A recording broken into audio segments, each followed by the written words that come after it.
This is Boadu TV. Truth and integrity.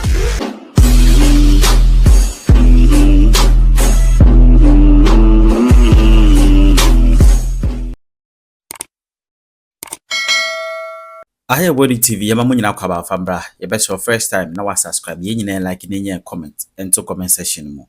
Now, JB Ameja Kone Ivan Che Innocent Mafaya. Ni nyina ne say Attorney General Dominic Kayene doctor ono de be every week be your press conference. Na papa press conference ni be diana. Wo se osisi abama Wontumi ho ache no. Fane kokota na pe prosecute them na munji sika na magana nya afi na press conference na kasa bibi kasa ne mwa do the work and stop talking, stop the press conference. Ejano no omatu jano minority MPP munkope bebe ntina mosa blekuma no ti abomo akotia posifo ba ho nya seketwa boko asemi nso boko da bia mukumu sa de o nti den kura na koso boko ena mun nyante asesi na mukumu sa sike wo se de development na wo se swade bre soja fo boko no mode bom mobile se curfew 2 pm awiya kan a wo se ko shedem na ya akoko kura dasen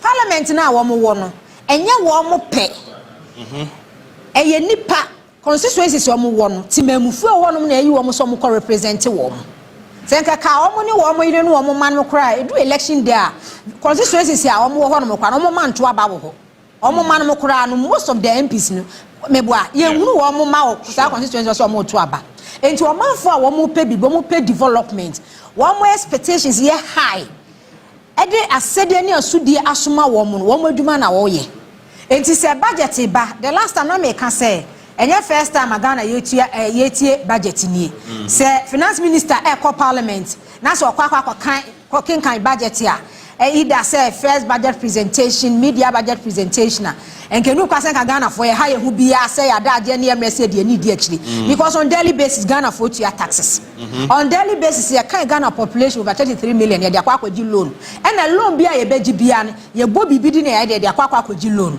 enti say ye to taxes ya de Ghana for di mu akwaji na bosia no ya natural resources de akwaji bosia na senka finance minister say or call parliament or kwakire say ya kwa huma bosi ka di yewe ya de yewe or kwa kwakire mu a na say Ghana for was attentively ye need the chire ya so the chire de no de ko because budget previous budget na abanda da no present ye no JB after budget bia no e de yaudie brega na for yes e de amochire brega na for e de sikahye brega na for e san so kura no e de enwumaguo e Ghana for enti NDC take over no budget bia finance minister de ko bia no na Ghana for ni de achi ye rade hu Ghana for mobo ye pay any other taxes bia new taxes bia existed ones no so no ye hwe kwan se rade won san so ko increase no ko review en san so fa from enti expectation wo ho na kwotena parliament na ko ye adwuma ma wo constituency wo to abade ma wa represent wo na 4 years wo ba beji ex gratia enipa na wo to abade ma wo da V8 mu enipa na oto abadema wunti no niam bebre wo no ma wunya because of enipa na oto abadema wo no ade na ehia enipa no kwatra parliament na ya osimibu afu masole mint na ho because of enimguase a eba no mintimi engina no wasore afi ho no na ko na at the end of the month no wo expect say taxpayers money ye fa ntua wo ka then budget na wo sore ya wo dwane ye na wo koye no afa du debate a ade no wentie. You are not part of the budget process no. They are saying it's a document. It's a document no has been laid before Parliament. It's every member of Parliament be a benya documents in working kind. But the question is between Thursday, Friday, Saturday, Sunday, the betting Monday, or the 4 days or the 5 days, and can kind the entire documents need a better understanding of it. Probably that is what they are trying to do. I didn't say who here won't pay. Ade no won fa wo hunhyem budget media budget no wo se won fa wo hunhyem disa won fa wo hunhyem dia JB wo ko ho no makwa ye den because enim guase de ma MPP aban say ye captation grant for a purpose for quality education for infrastructure na JB wo buy wo don sa ka get fund wo don sa ka get fund no ama schools infrastructure ide akofom asay enema say because what capiska no ne wo se de percentage kakra bi na de ko get fund futuo mu and I would divert sika no de ye niema Ghana for hye de hunu faso bi e wo so ye wo krom ha sei educationists for Ghana for kasa say get fund na wa cap no on cap the get fund na sika no purposely living na ye tua no de wo se de ye ne ye fanye aban ne ba ye no after so we beto a car over 721 billion energy sector over 80 billion money ade ade nyina no wo se ye be on cap get fund ni ye sika de ato get fund futuo no mu ni ye de education sector nim na kokwa free senior school policy na ye no anyane a spy e de amanko de de ni ye sika de akwa wuram eno wanim guase enti no wadwane afi parliament wonom say sabana ba be ka de ye nim guase enti asori ye health insurance levy for a purpose. Say cash and carry system ye yi de afi honom wo buy ya wo so wa cap sa e levy no wa divert huge percentage out of the money no e di ready bi fufuro mu sika no de wo se de ye ne ye mfanye abane buy so wa won cap no enti wo di health ni mu na de ehia bia ne en setimi aka eye wani wunti no wantena no wa sori ko waja kapudo energy sector. Enti wo ko opposition de wo ka che Ghana fo ne say abane ba be feli e benya economic hardship ye benya severe dumso abane ba no so over 9 billion Ghana cedis we de awura ye first energy sector ni wo tuatua e de ma power producers no enti na nkane ani agina so no eye wani wunti want na ho ene ma bebe na aban na ye hwe ye friend say nursing trainee 6 months arrears aban na tua afi aban no kura se busumi bia no controller ye de mo aguso aban adwuma ni bia enya kwakua nso benya alert sa niema we se no aban na ye nti eye wani wadwa na wokọ na wokoya no aba be sie chese aba be debate e de na aba be debate jebi wo wo de ahia wo ne se wo se ablekuma ya kumu ni pa wo ho ablekuma obi anwu Ghana nso nim se obi anso anwu ablekuma obi anwu ablekuma ye ntwa obi ana wa ablekuma ya ntutu am obi awa ablekuma north wadwane afiri ho wo se wo kwa presidency say galamsey e wo Ghana say assess Ghana nso ama doctor for kwa complain ba wo wa breso no Ghana for Ghana Medical Association for labor unions for e threaten na ban ma ban ultimatum say reporter airban say because of galamsey na presidency e headquarters ni galamsey headquarters ni no eni penya yade e ma kwa wo so a akoda ba ko na ne nsa ba ko eye nson na akoda ne ni asai e ma enwu no mu ni ade wo si ye nti obi a wo si ye mfi ya ba na aba ye ntu then the audacity say e da wo timamufuo wo constituents ehia wo e wo parliament no wa sorry say wo wu bone na wo wudi ye na chesu sanso akoda ne wo wu akoda ne amane no wo kwatwe hu protest etijabi munkasa omu ne weka munkasa omu ne bibia ka Nia. Bia woko there. Bia woko. Eja we dey say wa when am the budget in the buy. So were you surprised about but the budget, the media budget review? Now bibi fufuro bi amamu wa mameje bosia o say to ne bi wo kro bi ye free so metro na ye ketwa fine. Na Ghana for ho ahare wo ye petro bebre ketwa bi na je say ye mo atro. I don't know. David Bedase. I'm Falconia Sunchia. Wahefo na menchia NDC for benso baji bra be hwe nyina na menchia ye national chairman Yewura Johnson Asidum ketia budget yi de na menje surprise ntia na meka se menje surprise ye se unse aban yi ba yi no se obahwe a utimi se atmosphere no e feel so relax I say na adeswa bi esoye ne yasie sa adeswa no edi asi ho nti ama ye komu eden ehehan nti wo hwe a ene no enye se bi a president mama ayi iska edi ahyehye amanfo botom na mum wo hu say like ya nya asomdue bi asande ahoto bi eden abreye hwe na no BBC Ghana last week nkrano makwan no basic schools no makwan no for the past 8 years na our day agu e Ghana ya no ayekoko site no de our day no eno na ye na what day they say ngu ye na me for the past 8 years no who say school bi dia wade se wan wan se dan kai mum de ba je se gu but what don't say ade ba ko ana ekoso say private schools no be speech and prize giving days. And no, na yehu. But yes, I told for one day. Now want to say bibi ekoso. But said this term, you know, President Mama and country will be so unkudia wadi. Ghana Education Service and country will be so unkudia wadi. Nanso, amount for a day, I don't know how to say a ball a bene, ye can say this term hunia wadi. And no show as some beer a day, abba Ghana ha. Last time I catch the MPP, ni say, on take advantage of good governance, non-funding birthday. Because for the past 8 years, me sure so di birthday. What you say? Enti aban papa ba. Me make catch MPP for say. Sa work out na be no parliament no. Ehun hia. Kame akoye to say no MPP na nkasa ye disease bi o man yi mu. What you say? Ye wo niam bebre aho kan ya na ho aban mu. Ye wo niam bebre aho ye ya antwa yi. Ghana for nya abotre den ehwe ho etie ho ema ho time so ne Ghana for pam ho ma ho koi enkubu a ebinsi da ene ho famu hwe de ntia na meka se budget na menye surprise no ba ko ye se President Mama ye chi ase ye se aban na watwam no na odisika rough reckless spending.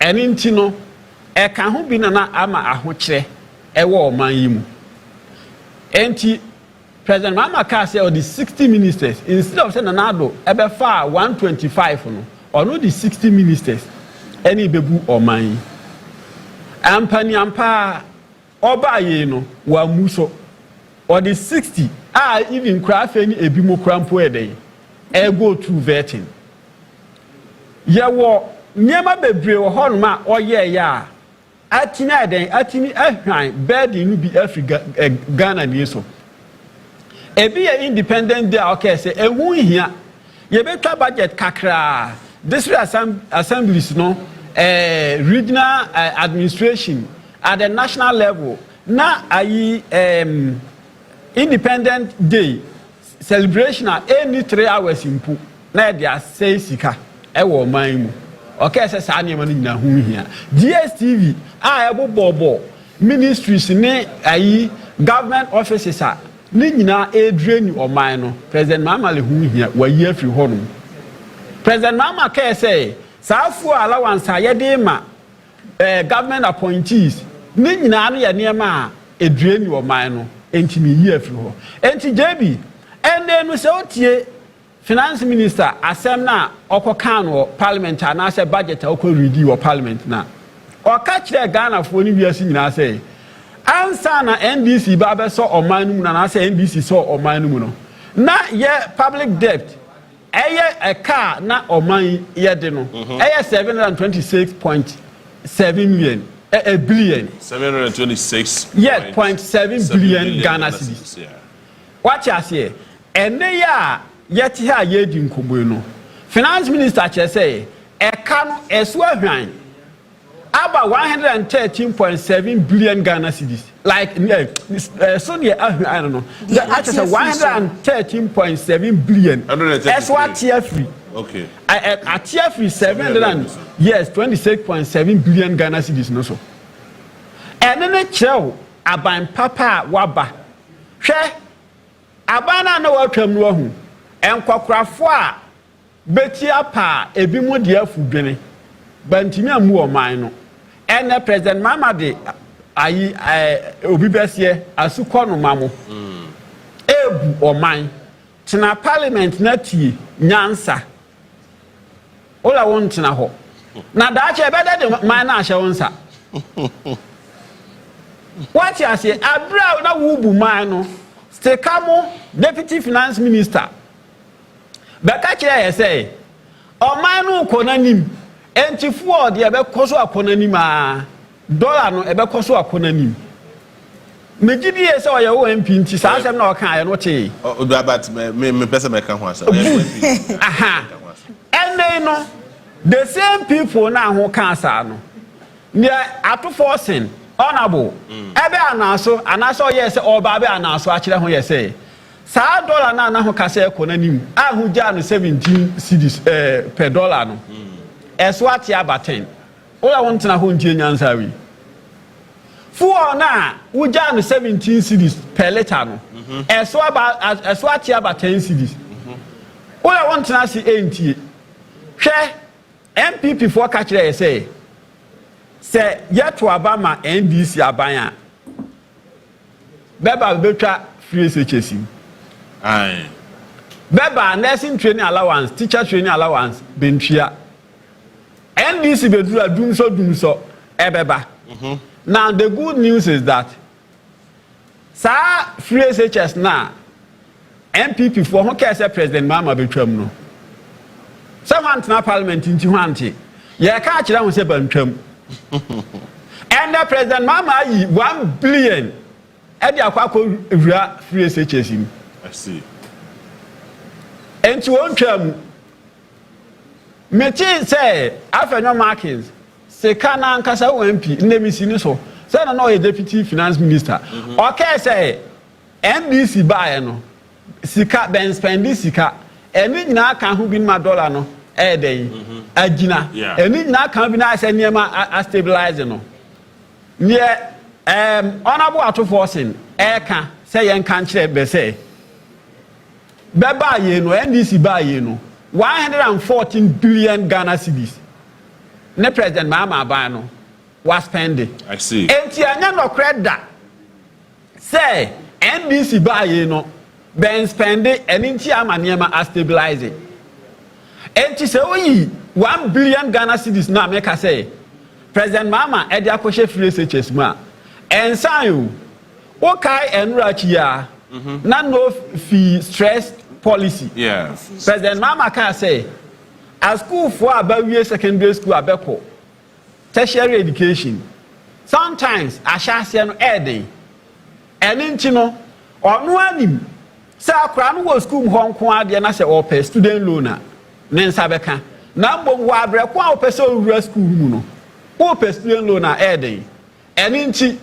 Yamfa mechanism being to acquire with send a beya, ubetinya room. Now the old room you know if you say, Wahu Boansoa.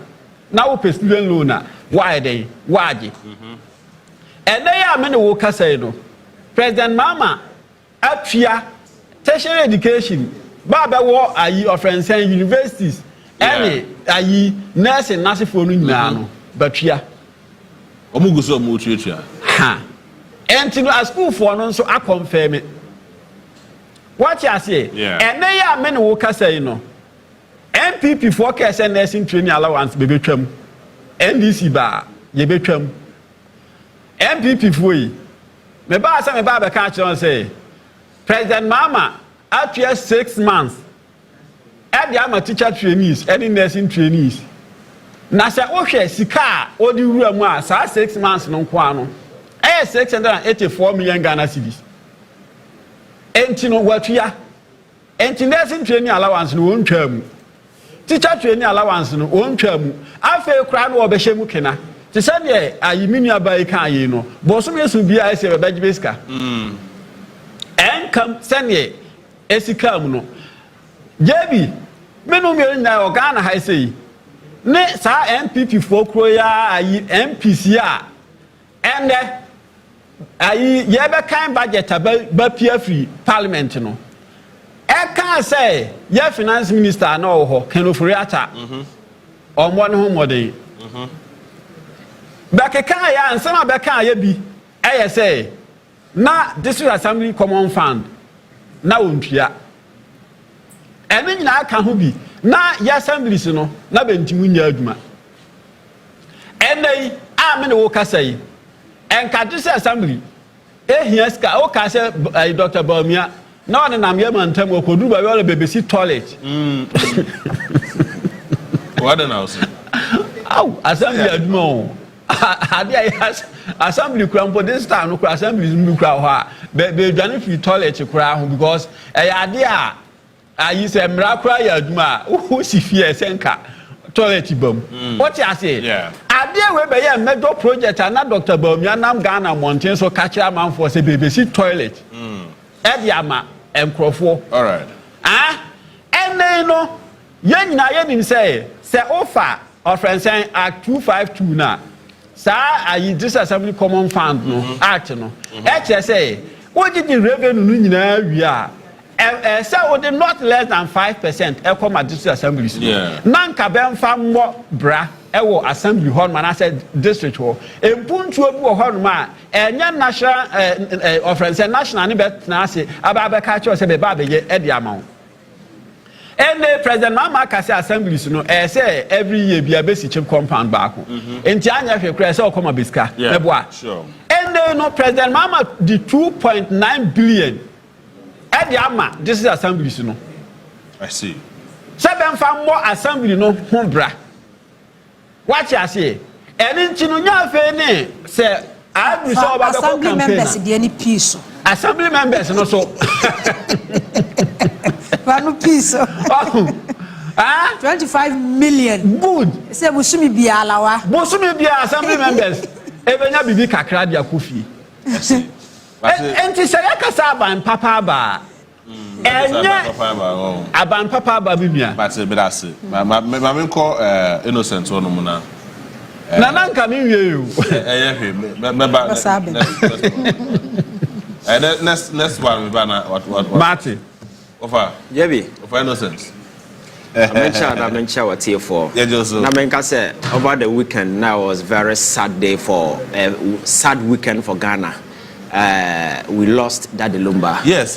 And I think it's an opportunity to pay tribute to his memory because for me, where I sit, I've listened to music, but I'm not sure that there is anybody that is close to Lumba when it comes to. Oh, and you know a lot. I mean to mention, Empire Boni is one of my favorites. Yes. Yes, and I think it's good, across the political divide, Obia and Moneno. Yeah. There is this funny quote among social media circulated, and I'm sure you've come across it. Obisa Abrofun NTP India and Kajama Jackson Yonkone Lumba. I don't say that Lumba, Nenyumba, Kona a German Casa. The gentleman was great. You see, it wasn't just about Pini young Casa language, but how he's able to sample it. Out about Tonoma, wouldn't see us together. Yes, because about two, I don't know, young Casa, but quite for sort of no, it will take years for you to appreciate Asamaoka. That's true. He was truly a legend. So I think it's an opportunity to pay that particular. I hope this time around, something will be done in his memory. Ghana will be 1 year, Kusia, Brosan, Diabinet, Nakusium, just as I never answered him.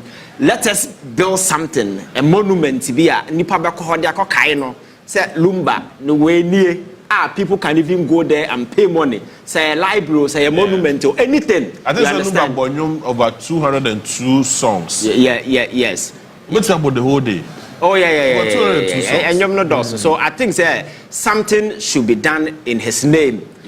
For the back because what Lumba has done, he cannot just fade off from a man for because Ghana we know after 1 year, after 2 years, but what he's done.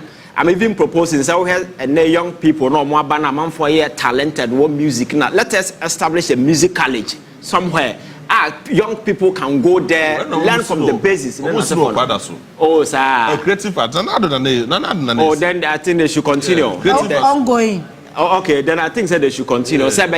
Young people have access because because a talent in a man for Munedoso, or be an idea, or be a music. So we're able to build this platform for a man for and we can even name it after that Lumba for what he's done. So I think that is just about the way. JB, about the budget. Now we'll be said before the budget, expectation and call Ghana for team. I think the ordeals that Ghana for have had to grapple with over the years. Because of the economic downturn and Ghana go through na idea as obianim ya father hardship. We had a situation where that governor of Bank of Ghana at them the next thing that comes to his mind is print sika sa anybody also na inflation and I'm 54 thereabout. Then as for the international space at the credit space Ghana was locked out to a point that we could not go there to assess. All the credible rating agencies in Ghana downgraded Ghana to a restricted default, a big junk status. For among the community of nations, not Ghana, India, we could not even go out there. Oko bond market na yako floatino. Now nobody was willing because na ya floatia sikani at the bar. We nyansa de bia bachelor dia dance say yako ba obosiano we ne ye. Lo and behold, here we are, a new government has taken over, and for me, we are not out of the woods yet. Let us make that particular thing clear. Say Ghana, you're free, no, we are still in our trouble, but I think there's still too near. There is hope beckoning. Confidence is once again returning. Investors are coming. And I say we are making just because the figures, the numbers, and the statistics now clearly give credence to some of these things, because within a short period, said our debt estimate dropped from 726 billion to 613 billion within your friend saying 6 months. That is an incredible achievement. You don't even expect, because your debt to your GDP before 2020 now is 68.2 or 3%. IMF catch and say they are giving Ghana more the economic space now, and that's the NDCs corner. They are giving us the next 10 years. So you're making sure say your debt to your GDP will come down to 45%. Within 6 months. This debt to GDP is around 43.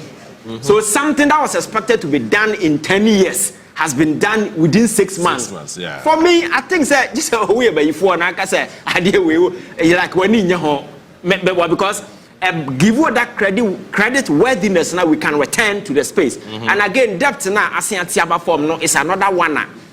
And then so no give you that particular way. Inflation from 28, I drop it down and then I'm 13.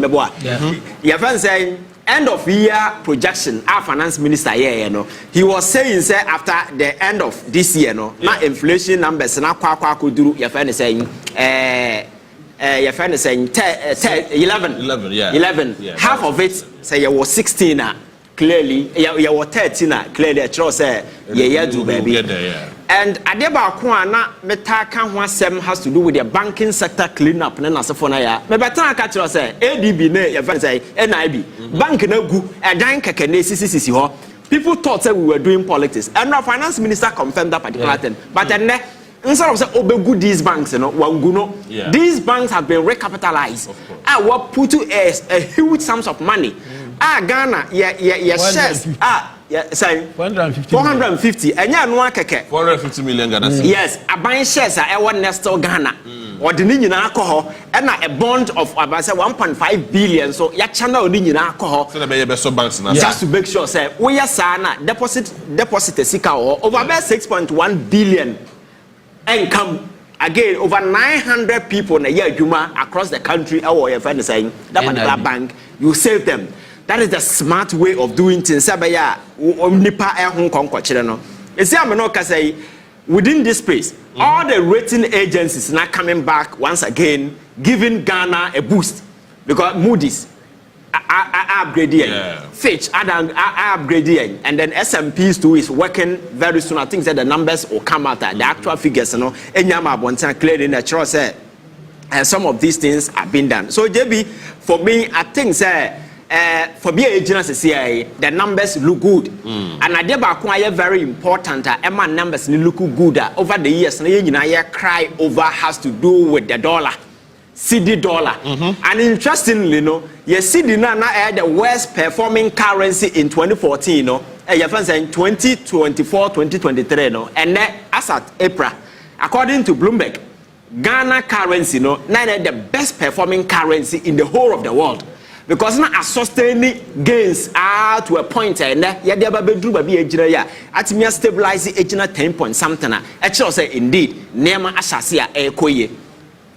And you see what kind about MPP boycotting and as a for them. Yes, because democracy na practice and obey our right to boycott parliamentary proceedings, whatever. But you see, politics I evolve to a point. My culture said the citizens no more form no more hair don't now crack the politics as such people on the stage. Yeah, sure.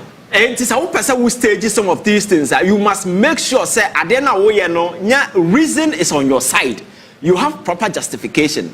And someone MPP for can say do boycott of parliament. Among for to abamo almost omonko na onko shemra say yebi yakoto abawo abelekuma. And there was a scaffold. And the aban and shame, so aban yan shame for that particular reason, omontena ho ntie budget. That is good. That is good because me not tena we all know on certain terms I condemn what happened ewo Ablekuma. Yes. But where we've got into your democracy grow to e be democracy sam ye betena ha na ye say macho mind na say for take stage ye bro man for na say for ntie nyina ye tena ha I condemn that particular thing unreservedly and even called on the IGP. We even called the IGP out said there was a security failure. Yeah, sure. But it's not as if nothing is being done. Now, no, the police at the official statement about one thing says some individuals have been picked. We'll some more investigation. If the perpetrators in this particular act will be brought to book. The MPP picks this particular thing as a justification. Say, oh, among court. That may be so. Say, you see, he who comes into equity must come with clean hands. These jokers who left Parliament a few days ago were the very people who supervised over Techiman when people were shot and killed. Not even a single person had the sense of decency. Catcher abina not to say your mama bine say omunya investigation. Nipa no muko mo Techiman no mo yamwa and now no mu do mu nebusian for. Ablekuma yanku obiao. In this case people were shot. Yako Ayawaso West Wagon. Yeah. NP Sam George Yabona sum Yabua Manfo minimum branch Yabakwa Yabona and Naya say Oko Eastern Regional. Yafan saying you're this orthopedic Yafan saying surgeon go on the air and a branch and now say I'm telling you till now Obian who are taking care of the gentleman. JB Otiase I'll give you his detail. Naya say or Shadem Besin there. As a result of Ayawaso. Yes. Oh, you shall be nice. So that rage. Yes. Yeah. JB. The same guy. Yes. Yeah, the same guy. These people could not say yeah buying it because sentiment no more expressing and no. You feel so these are your friends are reasonable human beings. It doesn't matter when it happens, you know. Sorry, I can say it. These people were beaten, some were assaulted, some were maimed. Obia nya that sense of decency and kasa yem kwana investigation na yem bring anybody through press and international bodies ne ba me set up a commission your friends a commission of way set here we had the white paper come our president and he trashed the paper and that paper was consigned to the dustbin in the Jubilee House. Nobody raised the finger on it. The justification was that Sam George provoked Yabono and it ended there. At the end of the day, we aren't bandits and criminals. But nobody was able to condemn those things. And I mean, I blame those who received that particular petition. Because the chief of staff and other people were not supposed to even avail themselves. The chief of staff, the deputy chief of staff, that is stand up. Yes. And they shouldn't have entertained that at all. The reason is that day the president was supposed to be in the house to read the budget. Constitution, reading the budget in the president on behalf of. But I'm saying, oh, you're busy. I own to mean continue or dedicated finance minister. Yeah. So finance minister with the budget. Robert said, I am reading this statement on behalf of the president. Yes, so sure. All things being equal, the president is supposed to be in the house reading the budget. And the president obviously you assume that the chief of staff and other people will have to follow him. Yeah. And the who boycott parliament. That was why I'm telling you that they shouldn't have entertained those things. These people, when it comes to violence, and then for Nipo, and another election, what is the decency to stand in parliament? I find a mark and policy in the and that is my worry. We don't say these things to justify some of these things, but what I'm saying is that what happened, it's not as if nothing is being done. And even Pablo, a send off. Yes. You shoot in the car. So when he who comes into equity must come with clean hands. Yeah. You don't use some of the flimsy excuses when something is being done to justify say men call parliament. Now me the entire parliament or one committee here. Some now more back and they knew what was going to happen. Are you aware say IMF seeker now more disbursed the money, you know? The last trench now, said the last bite one trench, you know. About talk Ghana for your account on the 1st of January. Oh yes. Oh yes. JB, are you Sikana ya 300 and something million or transfer to Ghana Cedi? Ubenya 4.1 billion thereabout. I am telling you, sir, from 1st of January to 7th of January, now Kofona Disikani Yinasa. Not even one seed in a car account on Mokofie. Baby, what's it? I am saying, sir, IMF Sikana more transfer the to Ghana account to my Bank of Ghana account on the 1st of January. From 1st of January to say, hand it over to President Mahama on the 7th. I can't 6 days, Mama. 6 days, the everything. The finance minister mentioned it. Not even one city and a come. And these jokers today have the infantry to tell Ghana for us. Say within 6 months they love Ghana more than Obia. Some of us have been very consistent. Our position has always been the same. So you bet to me it doesn't matter where it happens. But mono niema no kwabone no Obia winyan sans or nkasa niema e koso e the bone. Because now we are consistent. Nipa will take you serious. Oh, their position has always been consistent. Yatina kromama ya kunipa mo buani guso. Ya buru ebinom pre ebinom. Ne na sefo ye chase a journalist do say na yan chase obo kroma say. It got to a point Manasseh had to flee from this country. Yeah. And several other journalists. Yanti kroma na ameswale na sefo ye kuku omo na sefo nom. MP shane dem yekobu ni komu ku ne na sefo nom. Be sin ne when I yachina about those things. You understand? So I am saying say politics na ye no. We must not think say at this time, we can sway emotions. We can manipulate people's emotion. No. The only thing you can use to manipulate people is reasoning and find where logic and some other kind. That is the only thing I'm gonna for. I do what she. But 1990 politics, 1992 politics. Na mena nandi na ya womi to musa kind of no. I will not buy conviction for you. So oh yeah, they are making sure that they now is grounded on something substantial because in the Ghana you know what children know. Heard the currency today, or heard the economic space, or heard the near Mexico, and how confidence is once again returned. This is say Nipa na yedi omoka okroma na ye bilateral welfare creditors and then they are willingly coming now money Ghana for sign MOU. Finance Minister Hente said in the coming days, France, sign be and several other. I won't agree, say, on the mere chance. But France last week, France has been $90 million. Exactly. So some of these spaces, Nina said there is some confidence that is returning home. I'm a man for Benya Didier, Ayasa Niamano. So Niama when a Ghana for Hesabia home, Harababayu, not Ghana for Yason Faso because.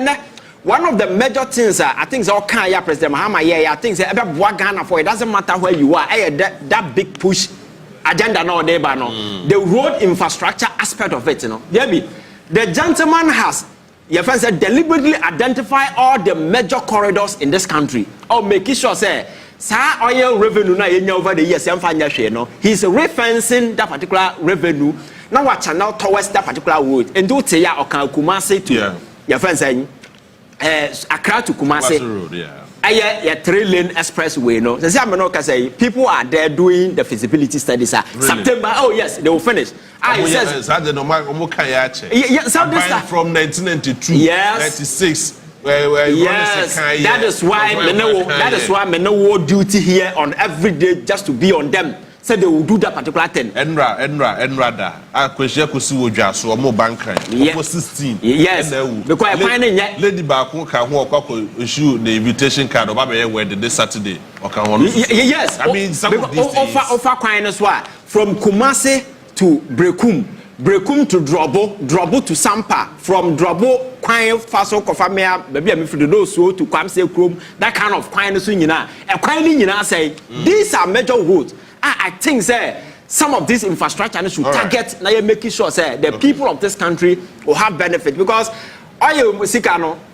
natural resource so when a target some of these things are Ghana for being some faso now for young sign quiet nim kase you're building railway I don't see the reason why you cannot wake up a day go to Tamale and return.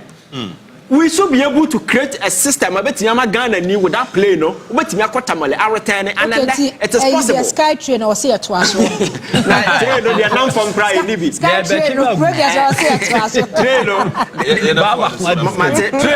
from cry no Libby. Not there so I think that these are some of the things that we need to do because me motivation my dear say Ghana ni be sorry. Okay. Na nneema mu behin hayama no. The ope obetimi ato, the ohia ne nsabeka. Now government must also focus on job creation. Job creation is very important. We have about okay. I can say me we say the budget just ability. I say more na you see the appreciate it. $1 ni depreciate no. And then you can who be in self finance be this 6 months ni your debt no eswate best 114 billion because say dollar number say 16 17 na say western debt esne one kasa your domestic debt na it means say cities na wo kan bomu e de akwakotua external debt wo pay dollars no eno so dey add drop it. Yeah, sure. Enti when nyina kan wo bi nti na ye debt, but seriously I was say NDC aban Dr. Case at Forcing economic management team any Bank of Ghana governor I was say why no say minya hu say dey na no say obonya nsate they say yenya we but well say microphone be good nti ukwate kura we projections IMF demand ye na say from 61 your friends say na drop it to 43 na just o ma yade ya cut on necessary expenditure and then see the now appreciate it. Now they say number 43%. I just say seriously, your debt to GDP. Abana ya dear. And I think that we must also go the Nigeria way. Oko Nigeria more appeal foreign borrowing to 30% and domestic 70. Because the very moment that you borrow more from outside, no matter about the fluctuations in the currency are affected. And you're more capping in such a way that foreign borrowing cannot exceed 30%. That way, so I think that's a Ghana for it. Me, I did not borrow we no come from. Because that the last year the external debt no borrowing 61%. I said they were borrowing recklessly. So I think that this Lucius, remember yeah, share the accountability series or I don't know. Me name say be someone accountability series. Enra, Attorney General. I mean to me, Kasane Yadoso do. I mean, Kasane Yadoso. You have been given that mandate to work, prosecute people, take them before the law and let the law deal with them because the law is the law. Is the law. Dear the Kasan. Give me that say.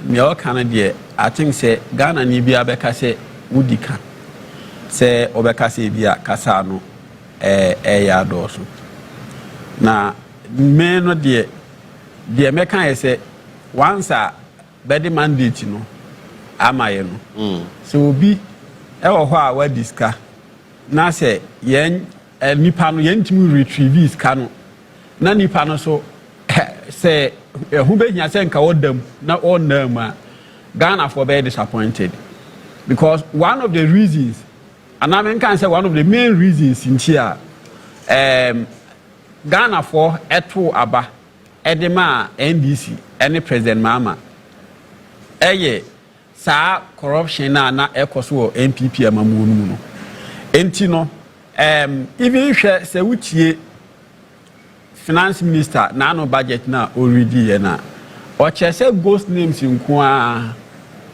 114,000 ghost names yeah what you say 114,000 ghost names na ono kra de o sani chemu mienu o ka say o party bi ono no efre no separated staff separated staff no ye enkrofo bi a mekan wawu enso still ni pain begusutua obi nso ho no ma ba yinadi obi also akotena bruchi enso still ogusoje wahu no ono no odi saa eno no nyina bom ye no say separated staff eno no so nko ano 53,000 enti se obefa 114,000 plus 53,000 o chese o man no boka about 150 million Ghana cedis. Watch us here. Enti ene no se yaba behu se bibi se ewo ho no ma. Megidie se eninchi a mandate no ye den ewo ho. Exactly. Watch us here. Enti no sane e bi to say finance minister kan ono no de ka say badi ka ye audit. Enen ma odi hu we say no. Na bebesen aye biem. Na ba e say be yi free mu nyina no. Ba yi afrim.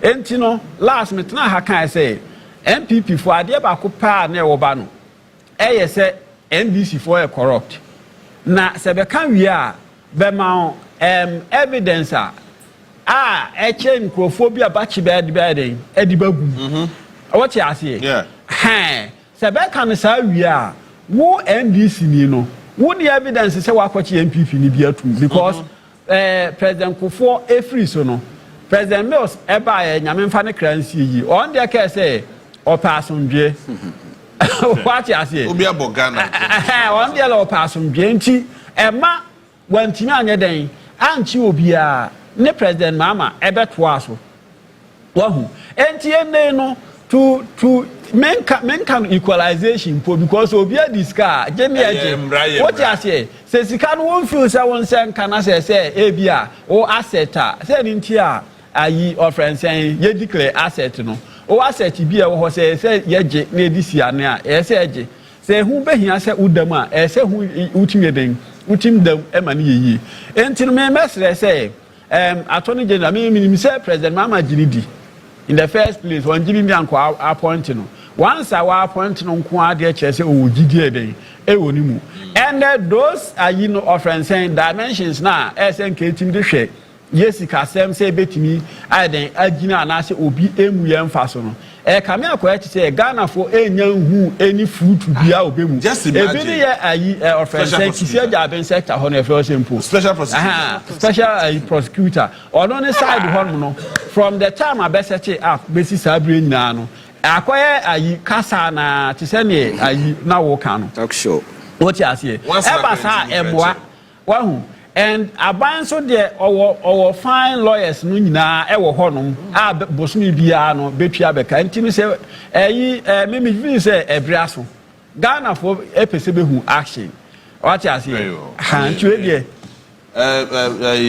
Nana special prosecutor yeah because me and no asem obegina ho bekekan yi yeah Wontumi galamsey o said die benyu medican action ekipi na mo release no enti say we gather enough evidence afani ko gina court this too much yi ochina na AG unkwa na unim kasa ana unkwa na atibrofo ana wachia no aba bepu wa be wiwe here na de agu no nyewe na Ghana fo hia and then medical yakase JB president Mahama big push agenda here where yi some regions ni constituencies or say a road infrastructure road you about construction babekosi by the time omo be ye no be wie ne dada ne nyina ase de Ghana fo hia accountability de Ghana fo gina so to abadema NDC pa kese pa accountability where me fa pipe ya wo story ya wa aziload wa ya we de da ba ko da hanu yi oh e ho de krono so oh e ho de krono na ba ko da hai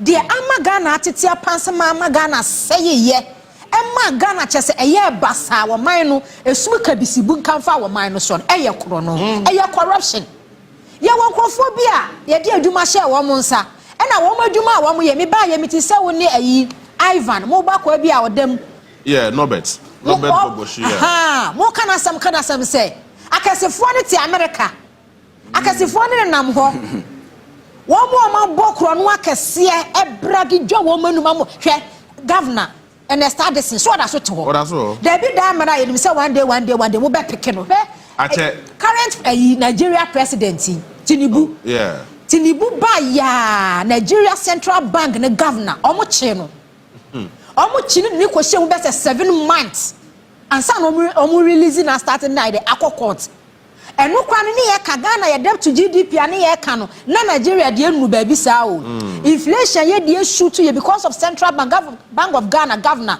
says he can wo twa within 2 years no over 80 billion what print skagum ni nyina ka ho bi ntina ye nya inflation shoot to ko be say 54 that time no small administrative one e wo Bank of Ghana it's me spread over 222 million Ghana cedis and the previous Ghana year yet one more you say that investigations now one meanwhile these people are still there yes sure that time no yeah inflation do 54% to na Nigeria there number say 28%.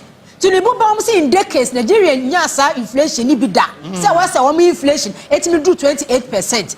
Enti omo chema ni shemu 7 months but mo ba beto papa we ti ase we ye friend sa kwa yi ajapa ebuko ni fie device our set full room and our setting devices ahodo a just computers ni ma we dey monitor Bank of Ghana. Can you imagine this? What Otifie nyina what monitor Bank of Ghana.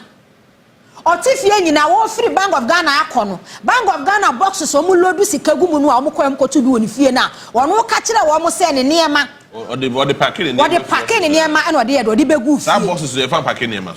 E sika dey packing. E sika. Aside no cars no wo use wo Bank of Ghana nyina no. Japan e kai me boa oboa no so boa. O se cars ne nyina agu ne fie. Ni nyina agu ni fie Almost train cars and the call, say national security, not a instruction, but almost for cars and go back. Almost as a cars now, cars and your cars get to our casa was a bro best of 5. Nini negu papa ni fie. Egu wana mo yede. Ote hono mo eni ye jano. Na duma wa ye a central bank the governor no. E dia ho kire, e di sikahye, e do hia. Nini na aka mo binti na senior citizens wa Ghana. Eti gu monte so anu wo mu subobena. Na nkofo eti hwiche mu ye twi wom. But what Ghana na dia cha na watoni general. Ati she nsi to di ayi. Tire ti mu minimum na wo ye de tietie ni paso boa. Yes, you need to Ghana photo about the mamma. Sadia Cham may the day. They be a update. Prosecute the person. Simple. Because Nipana or Yano, at the Ahuchi, at the Nipewu, one Nikan of Oriata Cabo, Nipewu, Ghana has say. One more policies, programs in your mom ye, and Nipewu, Ghana has say. Chama won't to me and no bad, who update at every day. Chama won't to me, Eka go do and Tata go to Bosu and the radio stations. Chema won't me catch a gun and this way a governor we is can we a billionaire. Manchester who do a palace and was this Wagan has say. No what to go that say sort to toy a diamond crofo. What did you question 2 days and release in? What by my updates here the day?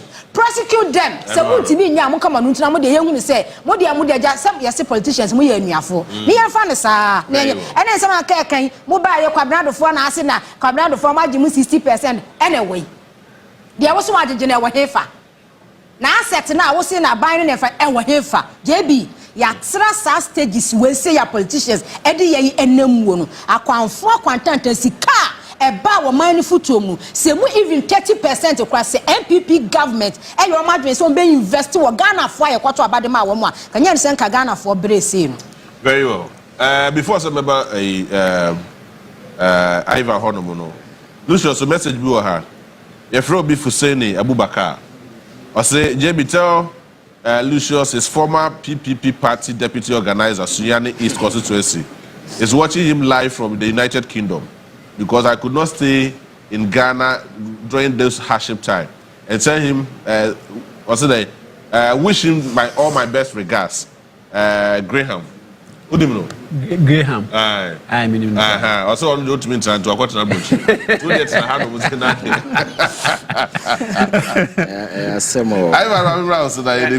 JB, yeah. I think, sir, ya kotu abano wa hu. Makacho say, oko na democracy si ho a, and I say aban si ho a, and if there is any regime, it will be wrong for you to think, say, Abano is in place because our soldier for our policy for our wine or two or no more my hobine. We are sad and won't politics and the governance. I say the establishment anywhere under a democratic sector pubiano a dear bohobine a trust and confidence as citizens a repose in that establishment. The very moment that trust and confidence is withdrawn, the establishment becomes shaky. Yeah. Obekaya, Sri Lanka. President, you know, Nipa boom, sorry, no soldier for 120 couldn't stop them. Prime Minister Okoye. Ghana, unfortunately, yet the Jubilee House, you have a BSc. Sagana force or say a buofu, you are marching to the Jubilee House. We are fine, we Ghana. Of course, yeah. We are fine, you run away. So you must, at any point in time, manage the trust and confidence and make sure, sir, people don't lose trust in the institution called democracy. Because Ebasa and a day am nearby. My culture around the sub-region, in recent times, we've seen countries are almost swapping coup d'etat for, almost swapping democracy for coup d'etat. Ghana for the you're like your minor train when almost half you know call your friends military junta. Ghana is not immune from this. In recent Abra Kufuor to no in Semuni, Ekaka Krebi and Ghana for Nka Yenyaku has say people are even boldly on TV saying say coup a better than because they're not yet tehono, na yet governance, na yet democracy. It was more or less like a Ponzi scheme that was being spearheaded by some unwitty criminals who felt say you too mean to so at this point we had that massive win for President Mahama say Ghana for became so much convinced that acrophobia for Yesika. And for that matter I am going to vote for them to account for their crimes, and that was the motivation for the Kokotuaba. So at this point Kasadodo Bienihua ever put Ghana for off that particular way until they see people in jail. Exactly. kasadodo bia ni ho a obeya ebema Ghana for I give up said no because my catchers ade ya pa ne se nipa onim nyansa ewiawo no de tumi atwa ne ho ahia you can't do anything about it. And that is what these people did to us. The evidence was quite clear. Omo no my catchers said they were unwitting criminals. We are no they couldn't even hide it. Omu wi na ade che na da bonten omu wi o chena ade che na da bonten kromfo nyansa for be na be wi ade che che you see, so these were unwitting criminals, unintelligent and I am saying say this is the time akasadodo bien who betime justify that particular thing. So Attorney General should start speaking with prosecution. That's only the point. Me, I am somebody I've always advocated say yes, in governance there must be a flow of communication. Yes, it's very, very important. But you see, these are a different realm altogether when it comes to the Attorney General, prosecution, those things. These are sensitive realms. The only language, the only press conference you can do is somebody is standing prosecution and the person has been convicted. That is the only press conference Ghana for tears here. And there are a lot of people at this time, is if care is not taken, there is goodwill on President Mahama's side because economically Ghana is on good footing. The president is doing a lot of great things. But there is one thing. AD Ghana for the prosecution. And how safe we can counter some of these things. Now, no, sir, you will expect clearly certain definitive statement to be given and clear this whole thing. Because there are people on social media speculating, oh, I buy na cotton Ghana, I'm Nigeria for them and so forth. These are people making their own news. You can't control it. So it is you. And I would just spell all this nonsense. What I say now, what's national? We don't say anything. Then it gives credence. Nipati or the back. And I'm a catcher say I buy governance in the editor. I buy sometimes I say hardcore nipa evidence or a perception a key. Oh, of course. Or not continue in a tunnel dreamer. That is what they preach. And you must always move in to dispel and distill some of these things. There will be clarity. But my catcher say in governance, you must never create a vacuum. The very moment you create a space, people will fail it for you. What they fail with it, you can't control it. It is either propaganda, cynicism, because one hour jai amana existe. What I say? And I think say Attorney General, what people Ghana for person who say nipa no muwia yesika di yesika no. We want to see them facing prosecution. Hey, Opa, you can't turn west. You can't. There is nothing that me am tell you can't say anything to convince me. But if what me anya kukudro, say what you want to me. Edna Kwakotumi ya granting the bail. What is preventing you so the court the following day? No, I know. What is the essence of the fast track high court? I understand, sir. There be none on make us your friends saying the criminal your friends say prosecution regime no is not always doesn't always align with public sentiment and emotions and as for because this is nothing to do with public sentiment. Who say JB first no more can say Chief Justice wo hono ma justice tokonu wo hono ma say ankofo we do am court wan hwa enu bia because onu na be judges and unfortunately for you or unfortunately for MPP ma suspend no acting Chief Justice aduma wo ye more than you see the point is that obi to say kwesi yantechi na na do me echi no and some omoko granting the bill, right? So now on court, enko bebia enko kasebia because of some way ABCDT, and the man no. And as I say, what fan who dia? What can I say? So what was the essence of the arrest? So my point is the same thing happening to now. To me, granting the bill. And JB, so what's the essence of say a better prosecutor you do form? No, that. Say, what's the essence of Attorney General is telling us to say only interest will case in the granted, if you don't have any interest, you drop it.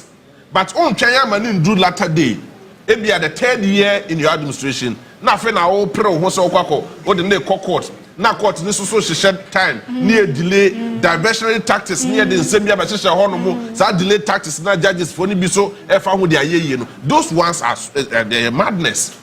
So the country cannot be governed like this. Yes, it's no mobile and drop no. Judge for no or my for why ye pa. I'm telling you. That is the point. So police said we are going to cases in nan or my ye judges so much cases so my yard for because of those cases. So my case in say in as much as you cannot align criminal prosecutions with public sentiment in as it doesn't mean say public will shut up. always in their Yes, must. of They course. will be in an eager stance, expecting something. So government must also make sure, say, how many times that we here to gather evidence to start because Obi expecting say by now we have say to miss prosecution has started. Exactly the point. That is what I'm talking about. And National Service Secretariat almost kind of something has started. Yes, but yesterday he comes back to say new evidence. You see, as some no cost now we need new evidence. You can always amend your charge sheet, present new evidence. You see, we must do things to sustain trust. Because we are sitting on a very narrow thread where people think, oh, the NDC MPP, that is the kind of impression you need to do away with some of these things. Because the crimes that these guys have committed in this country against the state, richer overnight. And in doing so, no. And we've lived in a country where people have been jailed for willfully causing financial loss to the state. And today, people are foolishly, they've caused financial loss to the state. So jailing them will be so easy, you understand? So I think that you see, the Attorney General must up the games in now making sure, say, prosecution is what Ghanaians want to see. Anything beyond that, Ghana will not take it serious. So, Enra, I posted one of his videos, one of my social handles. Now, Oko comment and I say, it's the way Ghanaians feel. Of course, they don't care about the press conference. They want to see prosecution because how come somebody has been granted bail for the past bear? Wontumi for how many weeks? Now every day I say for whom bet the CID for Koyoku. Yeah, you may be gathering evidence, but evidence kakrana wenya. You can start and then you see. You don't have any evidence. What was the basis of the arrest? And yes, 6 months. Kasa no ya doso. Eduru we bina Ghana for bambua. Then people claw back. Oh no. You must be smart, yes. Criminal prosecution take time. You must be very meticulous in gathering evidence. You must stand the test of prosecution in court. Evidential value high. But you must enter public trust and confidence at the same time must be sustained. Yeah. And that was more important than any other thing. We are not Ghana. We say Akufo-Addo abayeno. Eduru we na Ghana feel I say. There is nothing you do about Ghana for. So I think we need to take a cue from this particular thing and government making sure say Obian kase ko which hanti obi. Obian kase nipa mfa asem koto obi so na channel. Na mmom omo si omo bo e de omo nsa bo man sikam etimi toto estate ahodo kwabra na etimi ko gina estate. Na wa kan dan 26 abomu ntua kama me. Na bank atua na nansefo no. What I say, there are accomplices and other people. Ooh. We cannot do this. National Service Secretariat, Kwabraniti baby na ye de amam for Ghana card, a creative way, and ye share a hoka a school for now. And I say, when we are national service, the personnel for we know, not Lord of Fair, quantity Sikano Modema, and 500 Ghana is Sika. Na kwabrani afa de akọ invest na kwabrani wa akọ invest kwa keke wasan ade aye collateral na akọ loan. You can do this thing. Treasure bills na software ka kire nse ono no na omusika ti na Ghana ni sika nti no ono bo Ghana mo sam hunu we na yetete sa nnema cathedral issue no me say asofo no mo kan ho no they must prosecute all of them. What is this? I think say anya sa nnema we na say asa nnema na confidence no chance slip biema. It will rob any other thing the president is doing. Exactly. Because on the other side, my culture, there are a lot of good things happening. Yeah. But because of this particular thing, you know, so one to me and because and then you cannot think that Ghana for a Galabo anymore. Trust me, there is nothing you can do to convince them. All that they want to do is prosecution. So I am challenging the Attorney General. I've said it before. Say, narrative, twisting, talking, explanation as if no, we don't care. Go and prosecute people, and that is the only message Ghana for tears here. But now 4 years, 8 years, people massacre and doing so. No, you also want those in this government to say. This is the fate that awaits you. Yeah, and then Lumba would have a month for trying to share. Now also they will because so I think that is the message we must stand. And yes, the Ghanaian dream I wish for will never be realized. But I say, my mom will be 1 minute if I wrap it up. So my starting free now. Okay. Yeah. Boko. JB, we MC a renew curfew no from 2 p.m. Not just say eja. Sabi. But you see, okay, Sabi. Sabi. Enwanu ponchi kwa nka omu ngude mu ntem saa. so but say ni yesi kwa do saving senior high school yetimi rem kutututu okum nipa I escalate here Ashanti region say no de yenim de beka biem but as it's getting out of hands ya jinsemu ntimi de anope de me kanya say agufuo wom esan so obi ba ko school ni abore school ni akwa kokunu a say wuti nipa no fancha eden but for how long ene ebeto akoso amache say emoje anyuru boko na sika wo se atwa edipe development social amenities and basic things amu hia no munya because mu kum ho e wo se mu hia peacekeeping just say soldier for ba yes say police for ba ye ku police for civilians wu soldier for wu boko yes remo but I say yes adjubrel I mean yes remo 2 p.m. na say what's that 2 p.m. na say odan tam so awo bebre na mbe wonyem na mbe nyim bebre and I mean Lucius yeah it's becoming very scary me the American say boku di no the mesre say minim say sabre no otumfo ene I didn't say you otumfo no me dey say for sabre no otumfo mom ne why say bayi ni say onye mediation no nya sa mpempi no meta kan sa say we say enema bi te say religion tribe chieftaincy yemfamra enidi yeah sure say odemra edia na nidi no yeah ha ne say o ka ho asem nso a so ya hwe because impempi no saa niema miensan ya mabosu no na enhye dan follow normal principles we mu saa what you see yeah say o hwe boko nsensem ya somewhere 1955 1958 ho bia no court kra rule ba asase no eye be de ne ba se betimi si ohia nkasa but unse se na meka aye no senka emra etumi esisa ne ma na no kwan a nka somewhere 55 58 ho even 2003 kra mpo no the same thing court sign rule edema even kusasefo you understand yeah but your time into the time into me empesa me kan say emra no ne say ye be kan history hwane asase ne ndie hwane say osi hini ne nasefo no nyina no mesre say esen kasabre we say no nka adwobro ye nyina yemfa ye nto babia yida all right ho no se beso benya mpumpu sa ho to ho na se ho kunkum ho na abanya japade ye wo ho se no private entities niema ho se na development in the Emma. All right. What you see? That's it. Innocent. One minute. Yeah, JB. I think the Boko issue, we've been brushing. You see, peace be prevail depending on people who are involved in this whole thing. And it is about time I kind of cry almost say they need to stop this things. Those things belong to antiquity. Medieval state. Now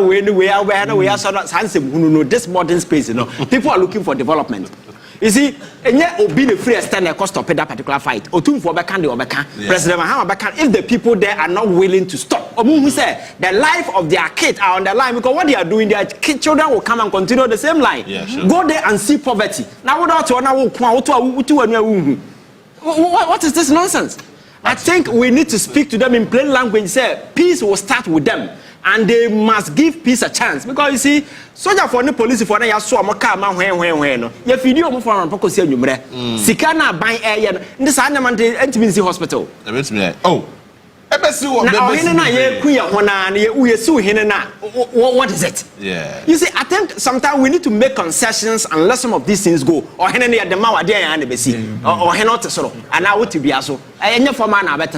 think we need to look at the greater good, look at the life of the people there.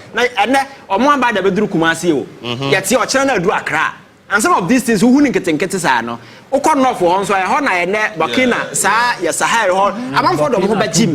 think the state must be very radical in dealing with some of these things. Well. And yes, these things will be happening more and more and more. It's a kind message. And Robert Bobochi.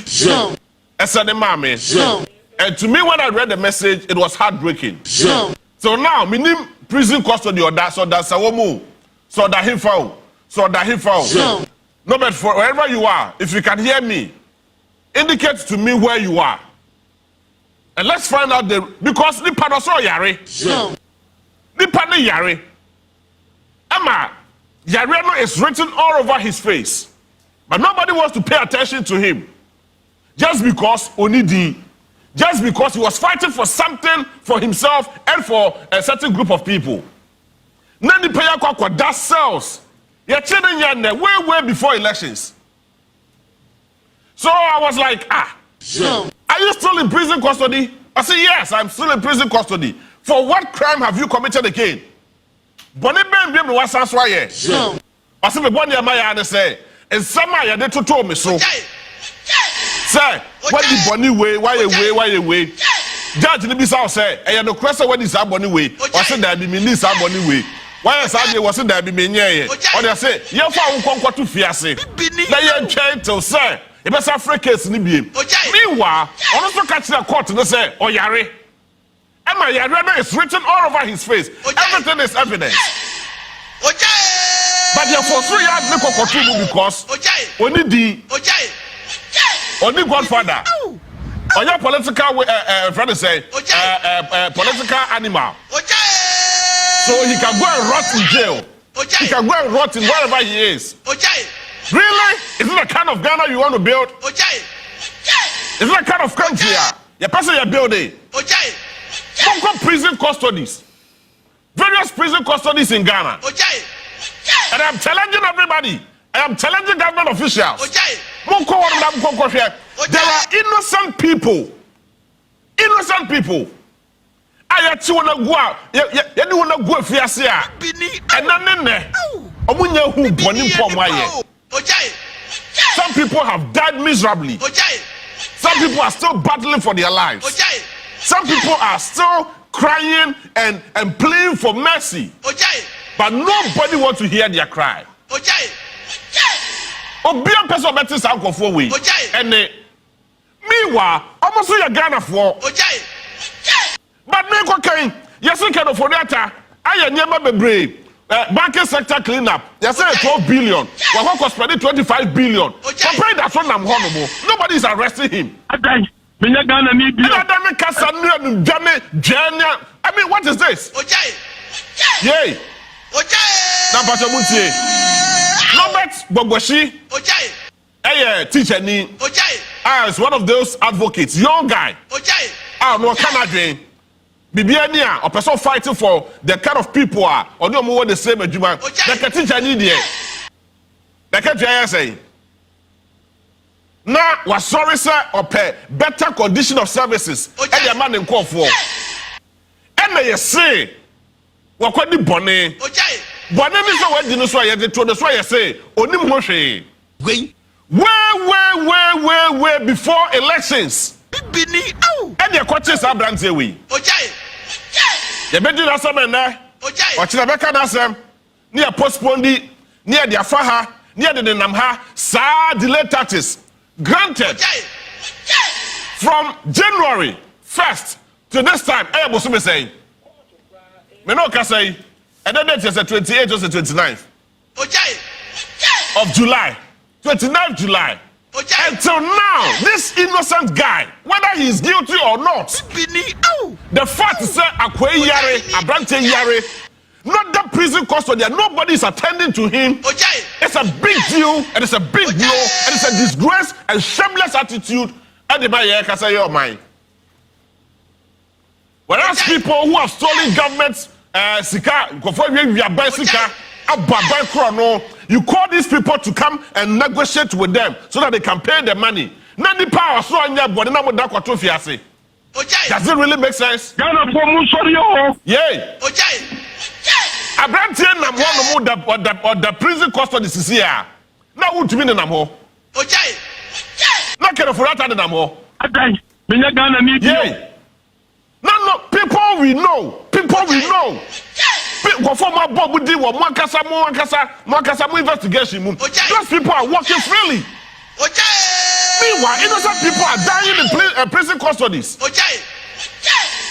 It's not heartbreaking for somebody to just pick up a phone and say, we are fighting for a better tomorrow. But the same tomorrow, I may not live to see that better tomorrow because my health is deteriorating and sickness is written all over my face. And any security personnel say, oh, horrible. Can't just see things themselves. Why are we being wicked to ourselves? As a Ghanaian, you're Ghanaian papa. And a Ghanaian, yeah, them a Ghanaian. Now, Oje wumi enumi esa. Because one, the Pakwan need only political godfather there. Only party ba. Ena, the bush any biaso so any top government official. It's any baby I would know. Now better. What kind of attitude and mindset there was of mine? Yay! Now, I'm going to message you. So, good afternoon, bro. I hope all is well. Sure. I am still in police custody, battling with injustice. Sure. He's battling with injustice. Sure. And sickness and sickness as well. I wish you all a better tomorrow. But unfortunately, I may not live to see that very tomorrow we are all wishing for. Sure. My health is fast deteriorating in remand. My crime, my crime. When I don't want to pay attention to it because another person or different in the whole.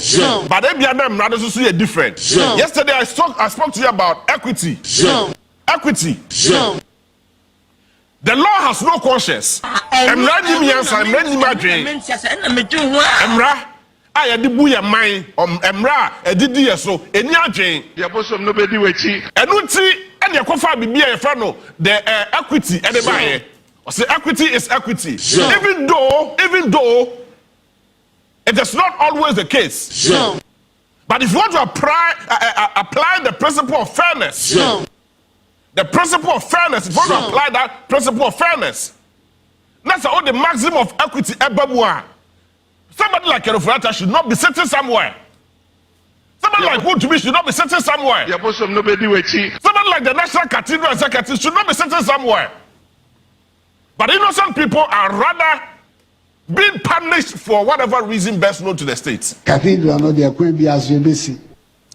crime this time was to attend a harmless court to defend myself against the allegations leveled against me, only to be remanded into prison custody with sickness written all over my face. Yay! Ena, Sabante Nune. Ebia no nebema judge ni o say court no any age. And then the prosecutor then he say, yes, you cool. And I said, wow. Because only the, and I'm not sure anybody will hear that. Because who is Robert? Who is he? Nobody knows him. It will be some selected few people. I don't know him but she or whatever he's been doing or whatever. It's just because or a political person. Now you who conform on what you treat to. You who conform on stage. They are on public platforms. I can someone a bomb mind. Those people are walking freely. That innocent people are still battling for their lives in prison custody. I don't know what my sir. I don't know what my sir. Jamino can say, or for Sakasana, Mokasano, a Twitcha, Munjai, because I am Sebu and I would get Ghana for. Now let's say, one Amokayo must say, these are your documents. It's all my documents. Must say the banking sector cleanup. Naka must say, Kerofurata say, or the 12 million Ghana cedis said that way. Eko we actually a balloon 25 billion Ghana cedis. This man is meddling. Momo say, Kenoforiata say, banking sector may hear 12.7 billion Ghana cedis. And a letter, a balloon call 25 billion Ghana cedis. So what is preventing the state, the court, and whatever institution? So let me follow up with this case. It's been 7 months now. When we know signs and symptoms. Now prepare that soon. I'm one more. No excuse. And I'm so you can for now the state want to have sympathy for him. The state want to pardon him because he's been a former minister of state. Meanwhile, the body and mama say why you know. And also, I must say me, an innocent person be who. Because that's way. Nanka, or better with the hospitals. You better with the BIA borehole. You better with the schools. You better with the BIA quiet. Emma, Papa, Echo Good Banks are hold Emma, somebody like Kofi Amwabe. Oh, I don't know. UT Bank. Emma, somebody like Park Syndrome. Emma, some people. I mean, one of more banks are hold Ghana. Emma, lose a lot of people. The level of employment. That's how Kofi were crazy. Ghana for your dasharia. Yes, I'm for Nina. Because of Ken Oforiata. I don't dare say I can watch them. I don't dare say I can watch China. Ya the Kukwasa. Emma, oh, Yababa, Emma China. Me sure I am a Yabako surgery. Emma China, Manya Cho, Yakako yi. Emma Sanse Brusa. Nakaka. Na, on mine, a gusu, a bopadi, where woka.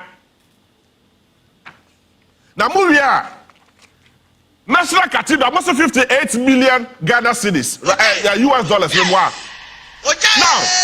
Omomoye in charge of the National Cathedral project. They are still working freely here in Ghana, and they are doing well. Cathedral, no, they are going to be as yes. Apostle Opoku Oyina, and I'm yes, I'm a friend.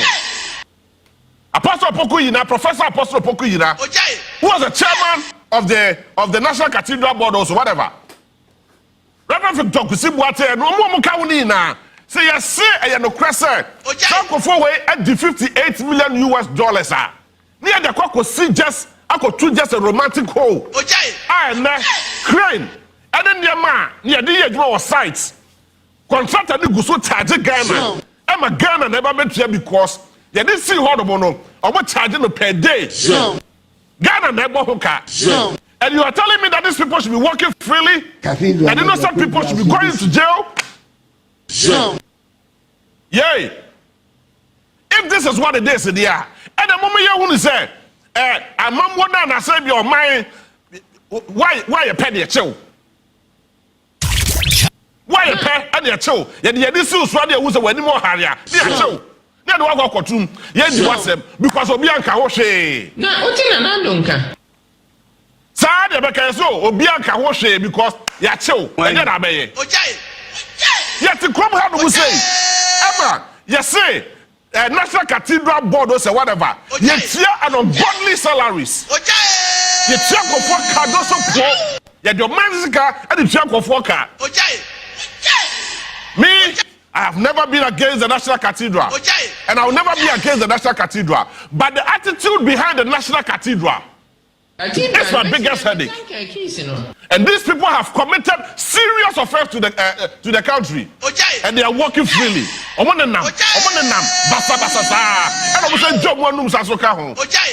That's how go way. Innocent people are getting rotten in police and prisons custodies. What kind of country are you trying to build? That's how the only day. And I don't know. Say, you sure that's when you more hurry. I didn't quite show. Say, JB the Baba Chin the dear. Hey, JB there. And yeah, poor JB at tea. What you know? Ya call, say, NIBO, say, police, say, whatever, say, prison. Near Coco, yet the deck, say, pa, but I say, yeah, the bill, you're granting the bill. I dare see ya pay near your bill taps near EJB, not JB to hold them not or cancel. What you know? Meanwhile, now conform what the Bonnie and Casa. And then what they are looking for windows. They're preparing their door for so. Now, why are you so call your attorney general? I'll be be in charge of all these things. Some of these things. Because you give advice to the court. You give advice to the courts. The Attorney General will be massaging cases. Will be hand-picking cases. You are dealing with cases where they enter. And some of these cases, you will conform to prisons. You boy some so remand. You don't control remand. You name that. I'm not getting paid. And you say 108 million ambulance scandal. Yeah, that's so eka hwasem. And adane kasa. Ewo ya no. And you go so kasa. You are talking without any action. Kwakwaji Boadu, who was the health minister, is still sitting somewhere comfortably. He cannot be arrested because he is a statesman. So-called statesman. Yeah. Hospitals I went to me and see. Ambulances are so cut our boca. Now, mind that's what you want to more. They say, yeah, that's a issue because when the minister paying.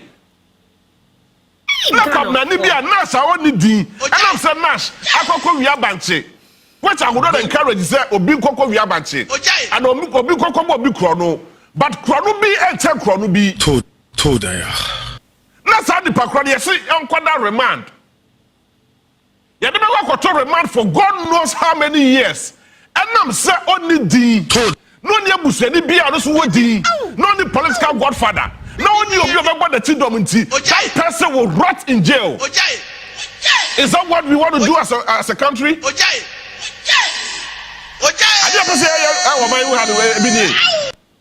108 million US dollars ambulance scandal. Menoka say this case, Robert Kennedy say, oh, your open case, you know, and your investigations, and I say, which some. But now 4 years, Abba.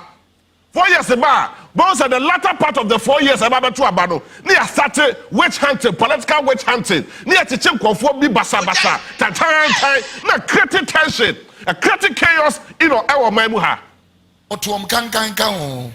Not innocent people, some of them will die miserably. Our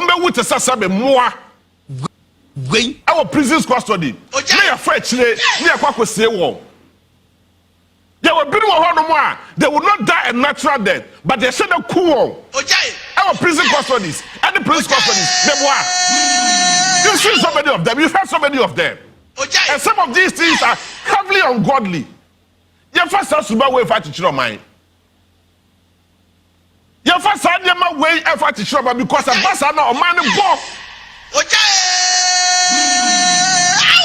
Yeah, when innocent people cry, when innocent people it goes against the state and of course in Kofua,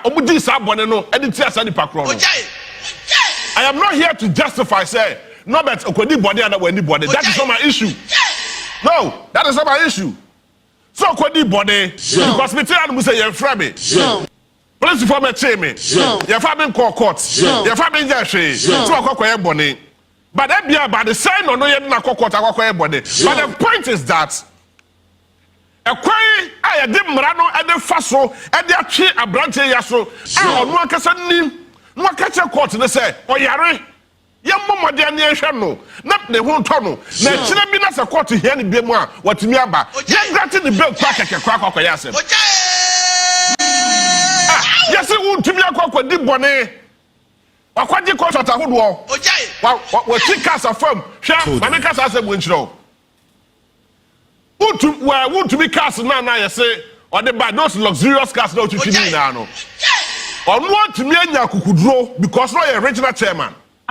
Eti cast in the bar. No, what to be influence, Minister, me your Maya, and I said, be a minister. Naka, what and how authorities paying part of Honomono. As a data, I come at the data. What to me a cheer from? What to me a cheer from? Oh, when Jack Prempo Alpha more minor. I think, sir, that place, survival of the fittest, it took all the way near there. And I call that position. That time, there, over to find your way. But who the position be there? You lie bad. Not why we have to be a cheer from. No, remember, you saw the luxurious cars because not buying our power. Yay!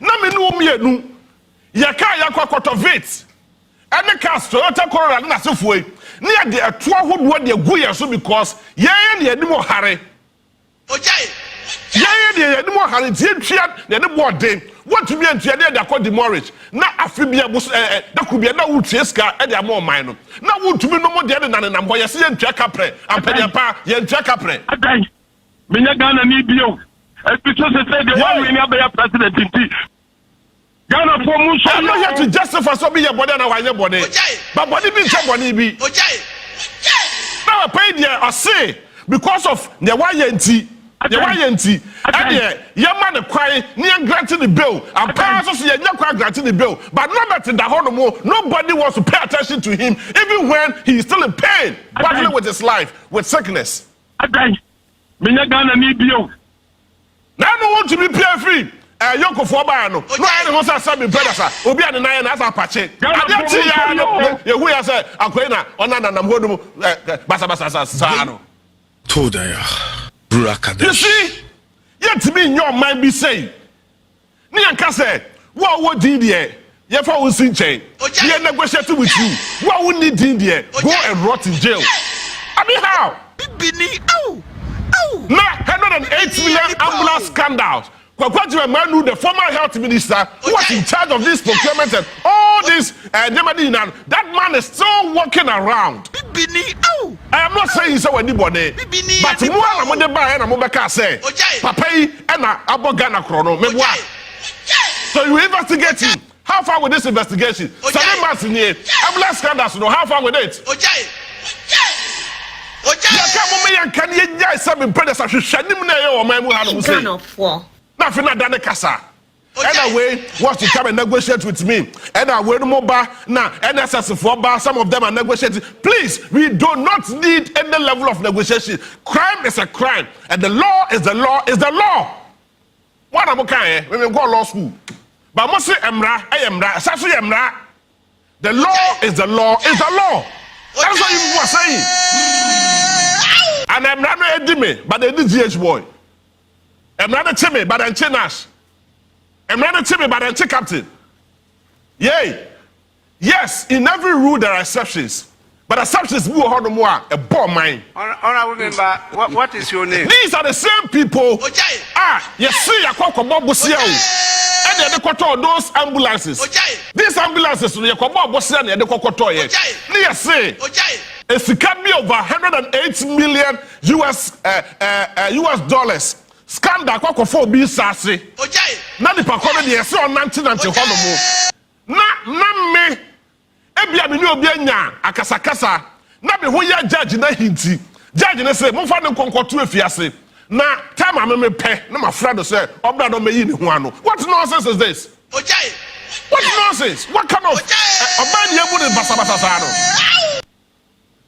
And I've said it and I'll continue to say, sometimes the court is our biggest headache. The same papaya. Yes, sir. Ya rebia by friend COVID-19. Papa quarter vaccine fabre or baya. Vaccine no.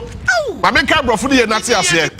I said the scandal exposed an attempt by the government to produce a vaccine that at inflated prices, which reported showing that the cost of the vaccine was 19 cedis per dose instead of $19 per dose, instead of an estimated or expected $10 per dose. It's not vaccine bakubia $9 and that's me boy. $9 and that's so. No pay that so that boy. I feel paying call by year. Papa catcher said, "No, not doing Juma. All sides are contract. All kinds are no, not doing the honour. He was under duress or some kind of useless pressure." And the law is the law is the law. And you are saying that this man should be pardoned, but innocent people should go to jail. And the law, yay! $108 million is what we are talking about. These people should be pardoned because of Boadu, because of a former minister. No problem. But the same year, Baba and dear, selective justice, dear. There are no things that are made by ye. Then you're going to do this selective justice. Say, wait there, Yaman and on your check a crack.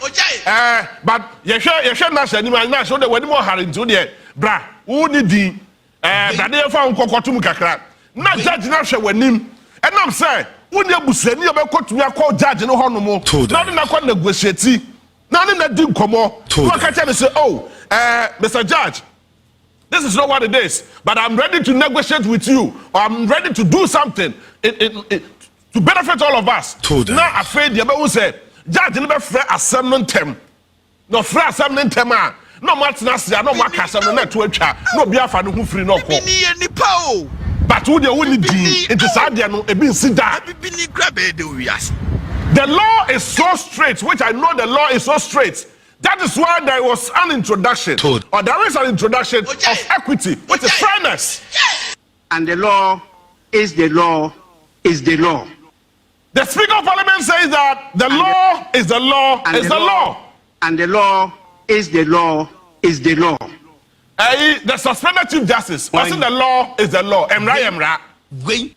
And the Speaker said, yes, and you can say, the law is the law and it's the law. And the law is the law. It is Emra there. I don't think I'm running to be dim me. No, I'm running to chill me.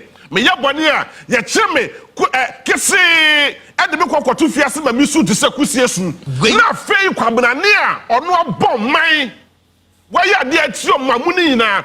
A cophobia for watching Wonka, a cophobia for what did them, a cophobia for what prepra. That's how Cophon and Namhono, they are walking freely. But what your quarter, they are sent a budget. Yet, ye, because of your paying be, I will fast say. Why former minister be paid? Why I say it is those people there. Let us give them those privileges and the chances to live around. But who would there any more hurry? So you continue to rot in jail. This is what they are talking about. Now I say COVID-19, about 21 billion Ghana cedis COVID expenditure. And no, and that's what the number Ghana we are near sorry near Bobusia. See the Kokoto, ya Bosani Ebono, ya the Baba boy, ya hobra. Na kwabna ni ewie sika de good bottom. Na yesi sa de pakro no nati won mu free bra. Na kwabna ni ewie sika de good bottom. Na yesi sa de pakro no nati won mu free. Mo branko babia a struggle. Oye an advocate. Ojai. Yesi sa de pakro ne de. Na ni mo harenti. Ye to wo mo no ye nku no. Ye say no. Ye mani pakro no onko de fiase no owu. This is the kind of jokes ye dey tell mamu ha no say ya ye hu the level of agiya dasa be paying for no bitin. Some brothers ye paying for no binom. Sometimes when they take decisions, especially some of the court decisions. What's the order when say we take decisions be say some decision we pa. Okay. The person has been remanded. For God knows how many months. Bosumen so any meboa. Prison of police custody or whatever.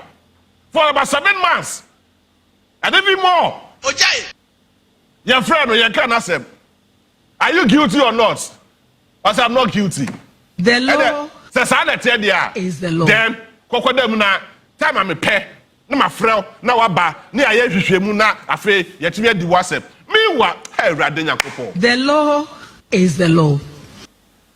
You see, if you begin to build a system like this, you see a young man, you see a selective justice, and a way they own their brand.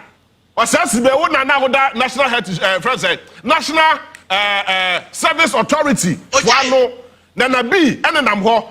Yes, I John Romani Mahama. I can work campaign platforms to play. Nana B Momba Abacheno. Why is Nana B still walking around?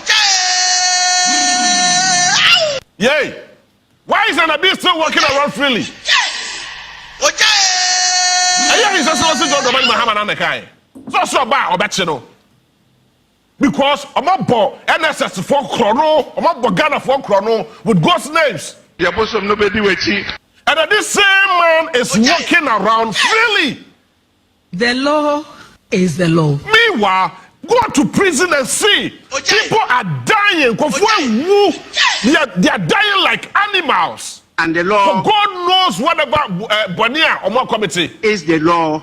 na ye won konfo we no mu ne nanenam wo no mu freely they are not ye wo so faso bia wa bo man ne kro no ye wo so faso bia na atani general so ba na oba be kasa bebre kasa sa no action kasa sa. The law is the law. Why is the special prosecutor? The law. Kasa sa. The law is the law. Yay! And the law ever since Kisei Jamin assumed power, the special prosecutor until once nampo to mukrampo me yemfa once and ko jail da. Lebwa. That be na kasa sa not be that nyom to comedy. Sa sem hunu sa ne Ghana yetim. And ye hu ye ho ano. And you are prosecuting innocent people at the expense of people of we nation reckless. Akofo ma bomb mine no sa akofo de say ye nja won. Na mo de mo ni di, omo na omo yere ni omo ma no mo ni di freely. The law is the law. And the law is the law. These things will not help the state. Just speeder. When the far home when they say Operation Recover All Loot. Operation Recover All Loot. And they from Ora. Ora for say 130 million frontiers covered testing scandal. Now, the frontier COVID-19 airports scandal implicates the Akufo-Addo government in a corrupt contract. In a corrupt contract that prioritizes profit over public health. Despite attempts to block information disclosure, documents reveals that 1. Frontiers were chosen without any competitive process. Number 2, procurement laws were violated. Now, Ghana Mremu said procurement law, you violate here, it's an offense. It's an offense. Now, Frontiers charged $150 per test, but government received only $10. Let's go forward now. What Dimrika? Akwa betrocho sa nyema we amagana fo nya gide omumu mo so ba ya kokwasa sa kokwasa ne kasa tintin kasa sa ye wuhe yey bibini ye nipa o mo ti omo wani mo hare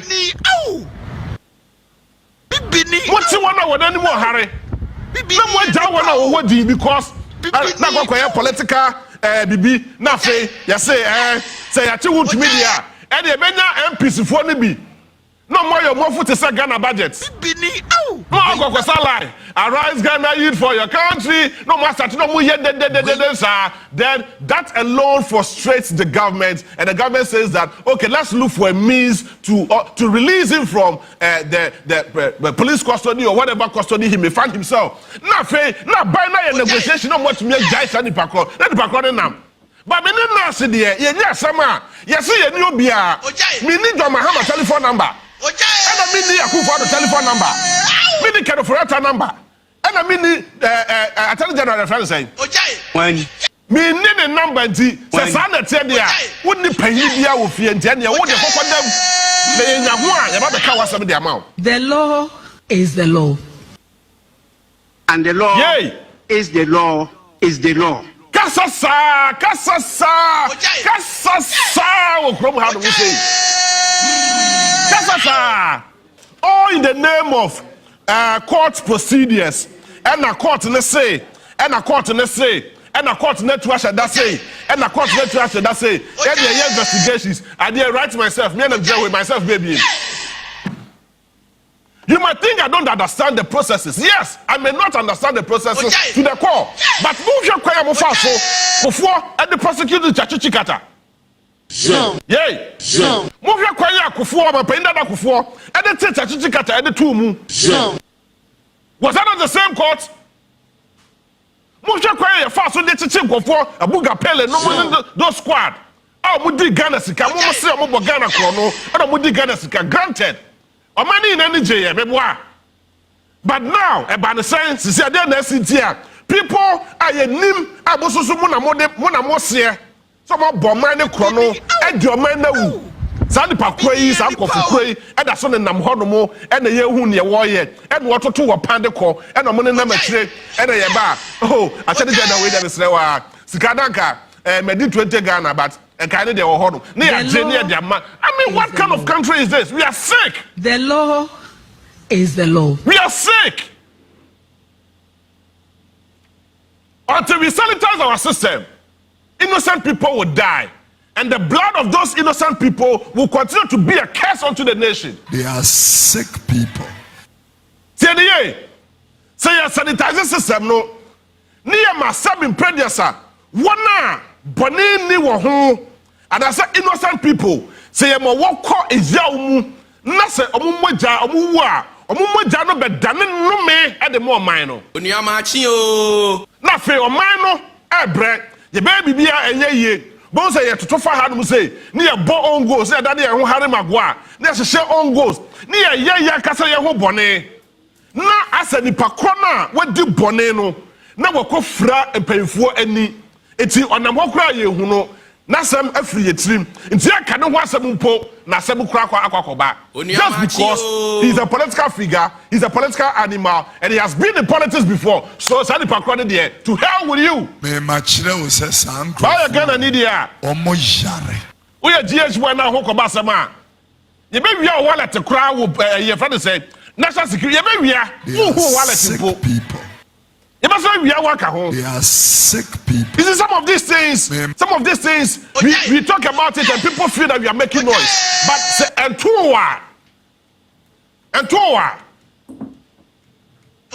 young towa. What that's normal. But never come to, not come Anthony. Not to let me go near and I will say, me never want to be out. Now, for the most of the na Ghana for mon sorry na say nya kika se bunu sa. These are some of the things we are talking about. We are not targeting any single individual, but the law is the law is the law. You people are saying it. The law is the law. I am Namkoka say here $222.7 million US dollars a Bank of Ghana corporate office scandal. $222 million US dollars Bank of Ghana corporate office scandal. The law. Operation recover all loots. What say Bank of Ghana corporate office sika over $222 million US dollars. After one sase, mo you hear scandal wo hu. Sa ko fo we, omo we na so da so ti wo. Do you know is the how much 222 million Ghana US dollars can do for this country? And yet 22 million Ghana cedis so 222 million US dollars. The law is the law. Yes, say just corporate office of the Bank of Ghana. Now innocent people are still getting rotten in jail. And the law is the law. And we sit here and we talk about the fact that when they are a political animal, he's a political something. So when they are politics, no, you pardon the kakra. No, no, saying that kukuda be kase se me ba bemu bemwa. You better check on what they go. This is madness at the highest level. Is the law. This is madness at the highest level without any apology to anybody. No. Because se say near your mind here. Then I don't see the reason why it's here. It's in your court. Now I'm paying that in his own wisdom. I can say, court no a check I will send me what to do. It's your court, which is a fast track high court. That court still exists. But me no can say a conform busu gurmanda or minimum of money for my year.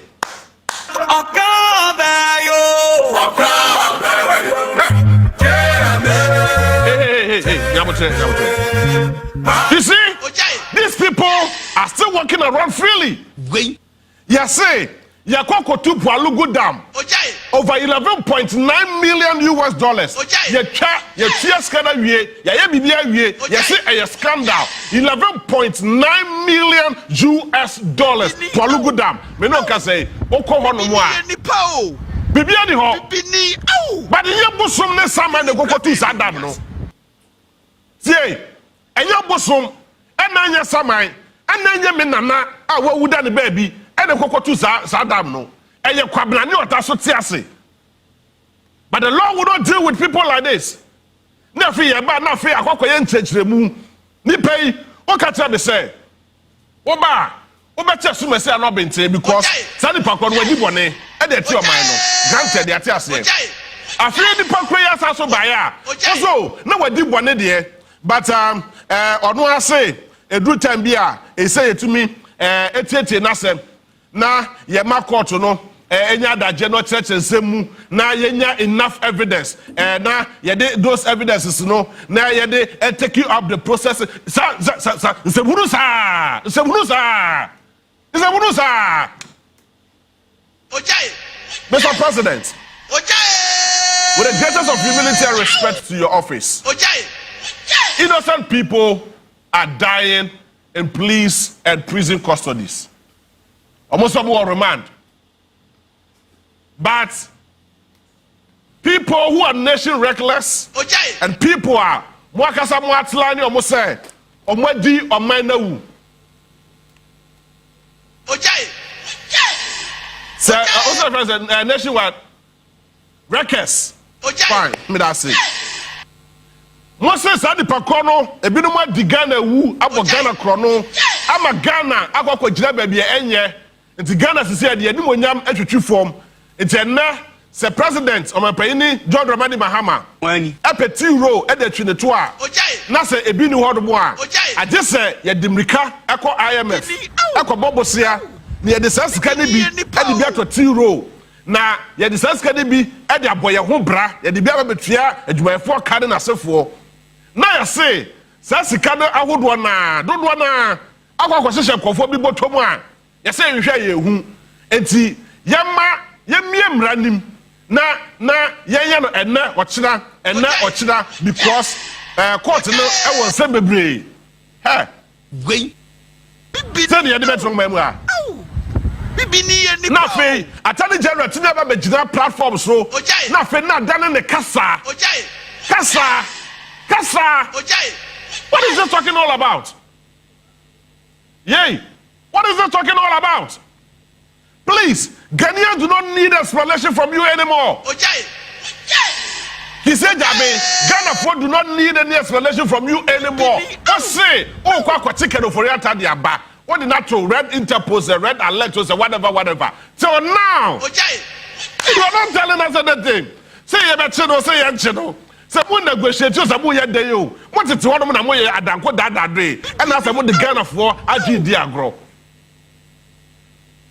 Na attorney general na fe akakoba say nipa bia omabo man ne krono say wanche wona ana se wohwehwe wona asemu a na kasa akofo no be fesa sika na di kwa na so akofo na ba say omo no be negotiate nso so ba ho kwan say woni omo negotiate once the law can deal with them and still recover all the money for us. The law is the law. Sometimes some of these things you call law school, but some of these things you should apply common sense. The law is the law. These are some of the facts. These are some of the things that man you hear because innocent people are dying. Is the law? At the expense of Obia Penibia. What Bogana? Look, every corruption is a denial of somebody's life. And the law is the law. So what the Ghana Sika? See, a man Sika say, Yama GH boy Sika say, $10 million. GH boy Fakwasi school are dying. Na enkra enye bi entena mu no wosua de no mutumi mebo man no na GH boy say Okoto Foundation $10 million na san into school that want to be a see na school akwala da so tibia say na who knows that gen be bu be ku akwala no nti be wo say eda oye da bi beba na ya start na keka nsem gwen ya start na keka nsem meanwhile ye wo kwota hu no bebre say so ye miemu the law is some intimate content is the law because we are tired and now you two way the shada and not tell you two way the shada and now way and not tell way look this is not what the Ghanaians people want. Ghana for you when you per action. See, it means it's a tumu. Say, what bomb man in Chrono and I say, what did Ghana Sika? Is it different from Kedoforiata? Is it different from Kokwajima Benu? Is it different from Wontumi? Is it different from Momo Say, Momo Bobodi? Someone about Ghana Chrono. No. Are they different from the same old people who were in prison once upon a time? Yay! The fact is that innocent people are dying. Now, finally, Mr. President, most of your people who are NDC executives are still mining in virgin forests. Are you aware? Oh, I don't know. Kofi Amamwa, Minister in charge of natural resources, lands and natural resources.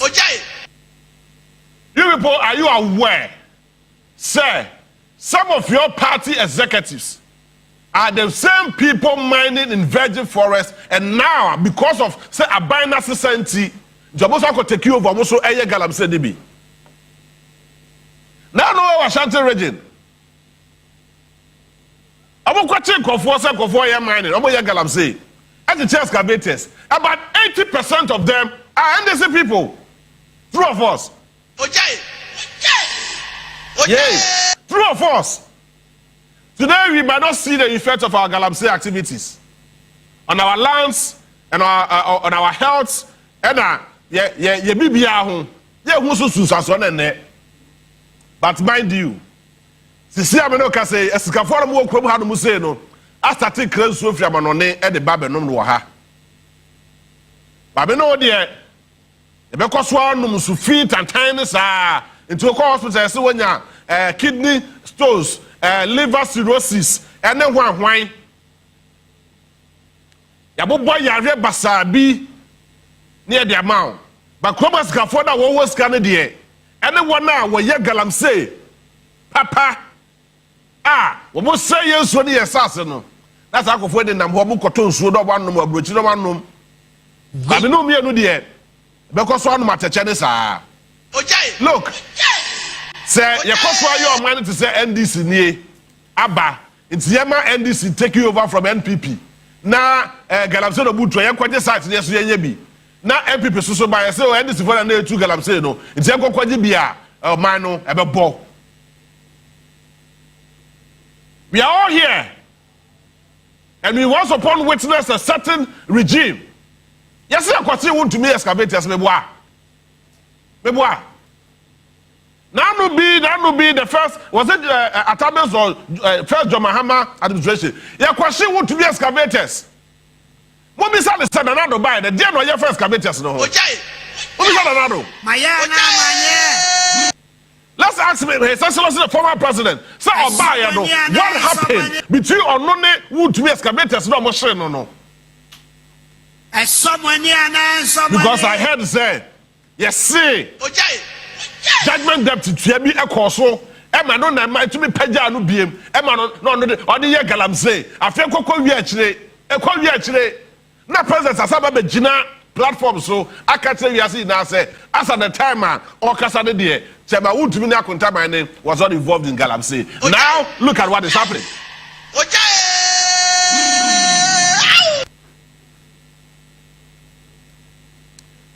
Until you rise up. Until see about sorry. Until some mebru ni eba kika ye ho. Probably be na sa na mo pe. Be na manofo be na sa na mo pe. 7% mebru ni kaya ho eba kaya ho. Because enyama ekwoso no 7 preduasa e be a time. 7 preduasa e be a time, e be a new, e be a failure. And we cannot continue to accept a country, a developing country like Ghana.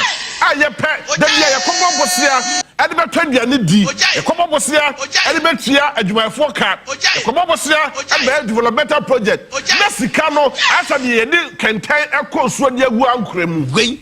How possible is that? How possible?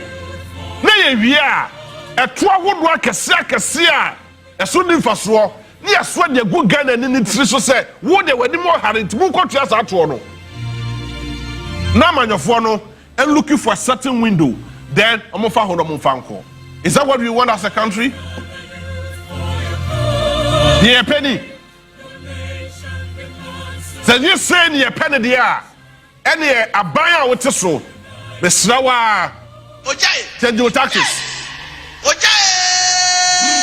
Change your taxes because one of these days, don't double for Tegare. Ne mabru no sorry. Ne mabru nya sorry so a. One hwe ya na kokofa se bebre e de aba. It's so bad and it is extremely terrible. Ye mu man sa, ye nya mamu sa. Nipa no waye bone. The lives of the innocent people matters in our country. Galamsey they can't was by your bread. Me can was BM because I won't hear. Because the same NDC people are still doing this illegal mining. You know them. And what's also workers are who are buying a bamboo go for Munim Wong. Where one go for. Please, let us be responsible as a country. Near to 2 years, never year, because NDCs too kind to Dubai. I go for the holidays. Dubai, I'm more to send a year boy a brain now. Now, can you say? Now, can you too quiet and call on say, you're quite a new home, you're quite near the girls and that's for their book.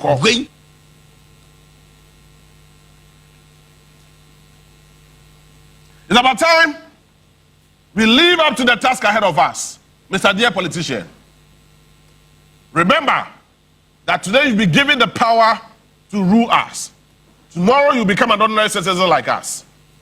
If you don't do your work well, you'll be judged according to your deeds.